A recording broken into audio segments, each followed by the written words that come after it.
How's it going, everyone? As always, my name is Jimmy Champagne. This is PSReady, my channel all about PlayStation. And in today's video, we're breaking down the Mark Cerny Cross AMD video that just came out and detailed heavily the future of PlayStation. I'm really excited about future PlayStation hardware, but before we get into the actual video, I would really appreciate it if you subscribe to the channel and set your notifications to all. And if you're watching on your phone, there should be a hype button below the video. It's a new feature that YouTube implemented that actually helps channels grow. So if you see this video and the hype button's there, hype it. I hate that. I hate saying hype it, but that's what you got to do. All right, let's dig into Mark Cerny's latest video, because even though it's relatively short, there was a ton of information packed into it. Starting out with hardware, he teased that they are working on, the PlayStation 6, but also a handheld. It's just like looking at everything they talked about, it's very clear that a lot of the advancements that are coming from the things we're going to talk about in a sec are also geared towards having a chip that's very efficient in a handheld size console. So it looks like for sure we are going to get the regular old PlayStation 6, the console you plug into your TV with all the advancements that come with that, but also we are going to probably get a dockable PlayStation handheld, and that makes me very excited. Like, honestly, between the two, I'm much more excited about the handheld because I've just wanted Sony to get back into that realm. So any confirmation or reassurance we can get from Mark Cerny that that's being at least worked on, that's very positive in my opinion, at least. The real meat and potatoes of this though is that they're really rebuilding the way upscalers work with the hardware from the ground up. They talked about Project Amethyst. If you don't know what that is, it's basically a combination of the best features of PSSR and the best features of FSR4 all combined into the greatest upscaler of all time, or at least the best one that AMD has ever produced, because they're still lagging behind a little bit when it comes to FSR versus DLSS, but FSR4, having used it, it's good enough. It's close enough to DLSS where I don't feel like I'm losing out on image quality in a really major way that's honestly even noticeable. So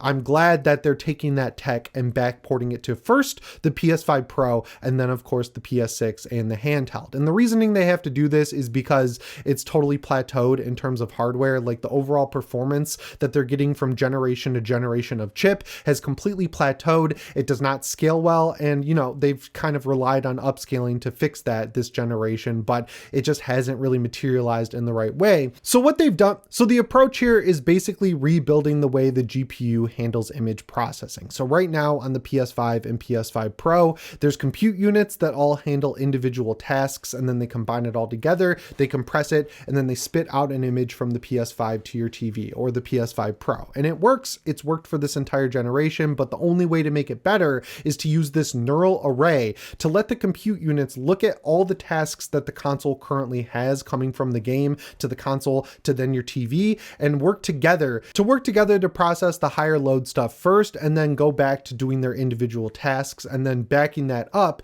is a new form of compression where it's going to compress everything down to spit it out faster, which will keep frame rates more consistent across the board. This is all super high level stuff. I've had to record this video twice to really get through it all, but what you really need to know is that the GPU inside the PS6 and the PS6 handheld and the PS5 Pro next year is just going to get a whole lot more efficient, which means it's going to have more headroom for upscaling, which is great because, like I mentioned, FSR, PSSR, they're not up to spec with what we get from DLSS. So giving specific compute units the only task of upscaling from 720p, 1080p, all the way up to 1440p and 4K, it's going to be able to use machine learning to smooth out the edges and do a better job at guessing what an image should look like once it's spit out to your TV from the PlayStation 5 Pro and eventually PlayStation 6, which is great because unfortunately with this whole advent of, the scalability of chips, where before from the PS2 to PS3, PS3 to PS4, you could see the night and day difference in power and how it resulted in a better looking image,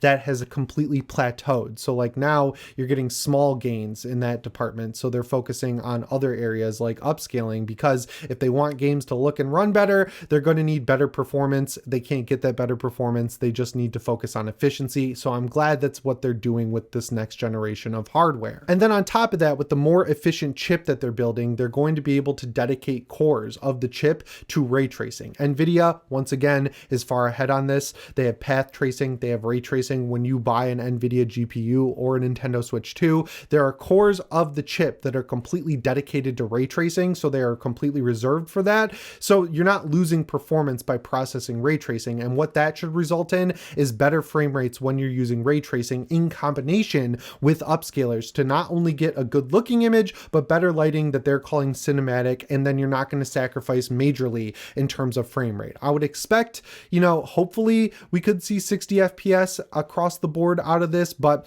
I think that's going to be for cross-generational games like PS5 games that come out on PS6. They're going to be able to achieve path and ray tracing at 60 FPS, but then once the generations shift about halfway through, that's when we're going to start to see it fall to the middle ground of like 40 FPS, where you get the ray tracing, you get the high quality resolution, but you're going to have to sacrifice frame rate. But the real win across all of this is consistency, because when you use ray tracing in Unreal Engine 5 games, which is forced in stuff like Metal Gear Solid Delta right now, you get an inconsistent output of frame rate. So even though it says it's running at 30 FPS, it could be running above that in the background and chopping off frames to get to 30 FPS, but the consistency that you're seeing them in order is choppy and all over the place. And I like that their focus is on upscaling and giving specific cores the task of ray tracing, because the only alternative would be frame generation. And if you don't know what that is, on PCs you can use frame generation. And if you don't know what frame generation is, it's fake frames. So like the GPU looks at the frame that you just saw on your TV, it looks at the one before that, and it does its best guess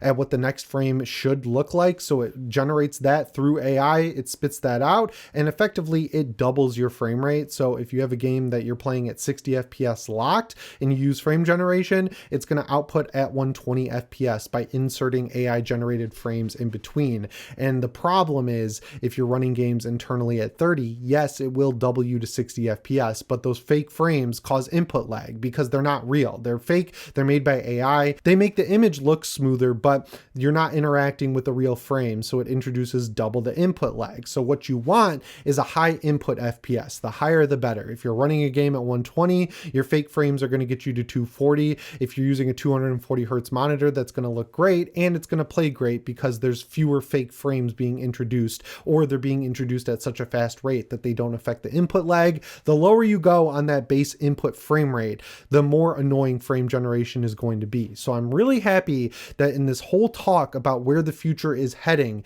in terms of frame rate, graphics, ray tracing, lighting, and everything else, the word frame generation was not said once in this entire video, because once you hit that point, it just sucks, because that's what people are doing on the Steam Deck, right? You get games that play at 20 FPS, you use frame generation, it's suddenly 40. If you notice input lag, it's unplayable. But for some reason, a lot of people can't notice input lag, and I just don't want to see things going that way. So I'm glad to hear that as of right now, they are not going that way. The special cores that are going to handle ray tracing and path tracing are called Radiance CORES. It's just a special name. NVIDIA has had these for a while, and the best thing is, knowing that you can look at the direct results of how it's worked out for NVIDIA, it's been game changing. You can actually use ray tracing on the newer GPUs and get, you can actually use ray and path tracing on newer GPUs, get the better graphics performance, and get frame rates that match up with what you want, which is generally a lock 60 FPS.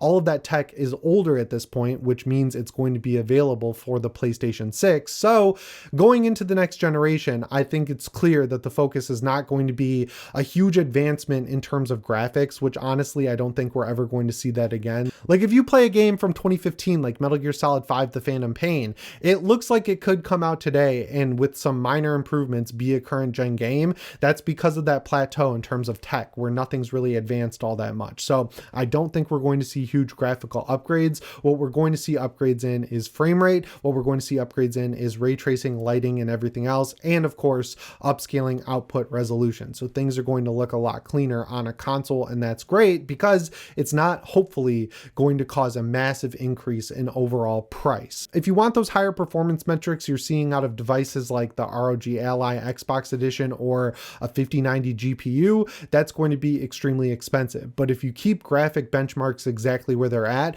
and just focus on improving the smaller details like lighting, resolution, and everything else, you can stay in that lower price range and still get a better graphical image overall with the added benefit of higher FPS or more consistent FPS. And that's exactly what I want to see, because if you've been watching this channel for a while, the inconsistent FPS is the biggest problem. I don't mind playing games at 30 FPS. I just want it to be consistent. And the big reoccurring issue that we've seen in so many specifically Unreal Engine 5 games is even when you use quality mode, you lose out on consistent frame rate. And that's just unacceptable to me, because once you see it, it starts to give you migraines. It starts to mess with your eyes. That consistent frame rate is the ultimate goal that I think they should all be chasing. So it's nice to see that that's what it looks like they are chasing. Another big benefit to all this, depending on how you look at it, is if you're one of these people who bought a PlayStation 5 Pro, you just bought a PlayStation 5, it looks like for sure you're going to be able to hang on to those devices a lot longer than you would have in past generations.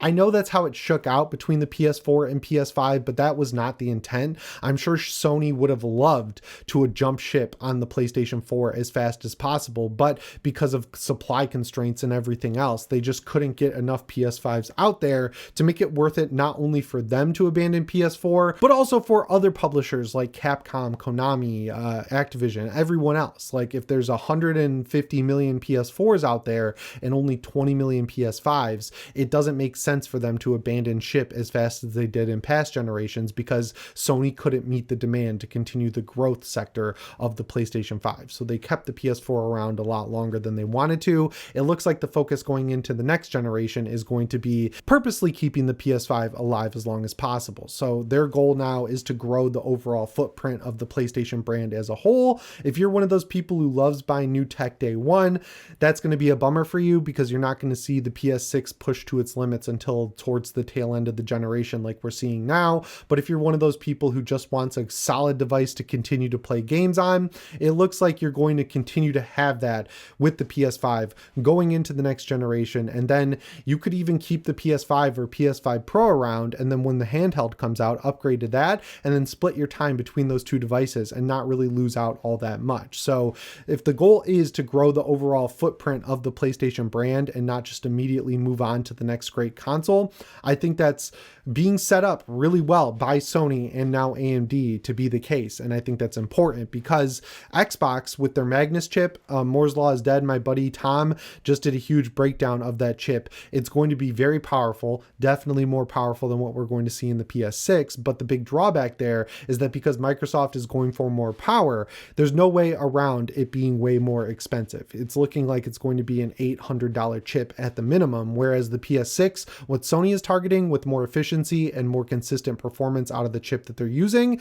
it's going to be around $500 or $600, which is a big increase, but it's not as big as you're going to see in the PC space, in the handheld space, and of course the Xbox space, because their next Xbox is just going to be a desktop PC with Xbox full screen experience. It seems very obvious that that's what they're doing. So when you look into the future, obviously all this stuff can and will change, but it really looks like if you want a console, your two options are going to be a PS6 or a Nintendo Switch 2. If you want a PC, you could build a PC and put SteamOS on it. You could build a PC and put Windows on it to get the Xbox full screen experience. Or if you're still married to Xbox hardware, you can wait for their Xbox desktop, which will come out and run the Magnus chip.